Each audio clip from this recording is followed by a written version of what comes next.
Hello everyone, আমি Ankita. Welcome to the channel অঙ্কিতার গল্প কথা। দেখো, একটা চাদর বের করে নিয়েছি। তারপরে দেখো রান্নাঘরে চলে এসেছি। আগেই ভাতটা বসিয়ে দিয়েছিলাম। তারপরে দেখো ডাল চাপাবো। সবজি মোটামুটি আনতে যাওয়ার মতো আজকে কিছু দেখছি না। ওল আছে, ভেন্ডি আছে, তারপর এদিকে পেঁপে আছে। বাবা তো পেঁপে সেদ্ধ খায়, সেদ্ধ করে একটু ভাজা ভাজা। আর এদিকে আছে গিয়ে আর কি যেন ছিল, আর পটল আছে, পটল ভাজা হবে। তো আমি এদিকে ভাতটা আগেই বসিয়ে দিয়েছি। তারপরে দেখো দুধটা গরম করতে হবে। দুধটা বললামই তো, লেটে আনা হয়, নষ্ট হয়ে যাওয়ার চান্স থাকে। দেখো কিছুটা দুধ ছিল রাতে, সেই দুধটা রেখে দিলাম একটা পাত্রে। এবারে দেখো এটা ধুয়ে নিচ্ছি। মানে আগের দিনে যদি ওই দুধটার সাথে ওই জামটার সাথে রাখি আর কি, দুধটা যদি ফেটে যায়, যেহেতু আগের দিনের দুধ, সেই জন্য একটু ধুয়ে নিলাম। ধুয়ে নেওয়ার পর দেখো মনে পড়লো যে ভেন্ডি করব। ভেন্ডি তো আমাদের সেদ্ধ আলু দিয়ে হয়। তো দেখো সেই জন্য আলু নিয়ে এলাম, নিয়ে আবার খুলে দিলাম। নাহলে এখনই সিটি পড়েই যেত, প্রায় মনেই ছিল না।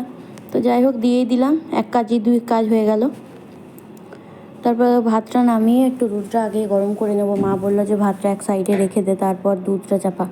তো তাই করে নিচ্ছি। আর ছেলে গেছে ওদিকে ওর দাদার সাথে ঘুরতে। আবার ও এখন ওর জন্য একটা ব্যাগ এনে দিয়েছে। আবার বইটা তো কুটি কুটি করে দিয়েছে।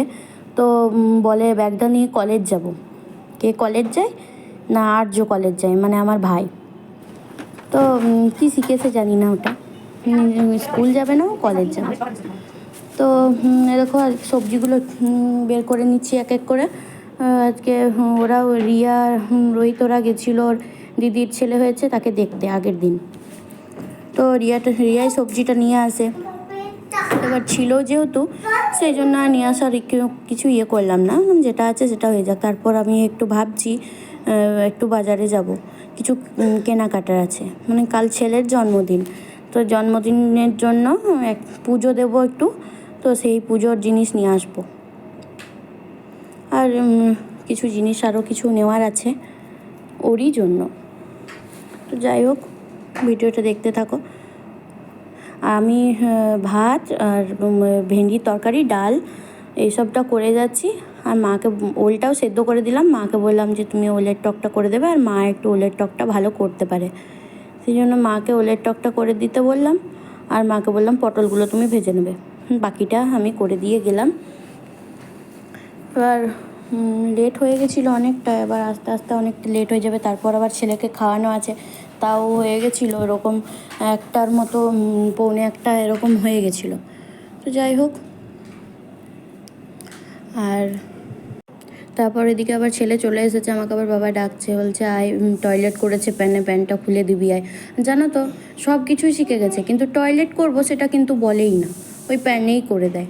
কিন্তু পটি করব সেটা বলে, কিন্তু টয়লেট করব সেটা বলে না। আবার করে তারপর বলে মা টয়লেট করেছি। যাই হোক, আবার ওদিকে যাই হোক, আমি যে পারি তো দেখবো। আমি না বাইরে গেলে খুব একটা পারি না ভিডিও বানাতে, অনেক লোকজন থাকে তো। প্রথম ভিডিও বানাচ্ছি, তো লজ্জাটাই করে। তো দেখো এগুলো দেখছিলাম, আমাদের একটা লাগবে ঠাকুর, যেহেতু নিচেই থাকে, খুব খারাপ জিনিস লাগে। তাই ভাবছি এটা বড়টা নেব। তো সেটাই পছন্দ করতে এসেছিলাম। খুব সুন্দর দেখতে, বলো। তারপর এটাও দেখছিলাম। আর তারপর এখান থেকে ফলের দোকানে এসেছিলাম। তারপর এদিকে লেজ কুরকুরে নিয়ে নিয়েছি। আর এই দেখো বাবা এখানে মাছ কিনেছে, মাছ ছাড়বে আর কি, 1.5 কুইন্টাল মাছ, মানে বুঝতে পারছো। সেখানে বাবা ওই দেখো সাদা জামা পরে। যাই হোক, ভিডিওটা ভালো লাগলে লাইক কমেন্ট শেয়ার অবশ্যই করে দেবে।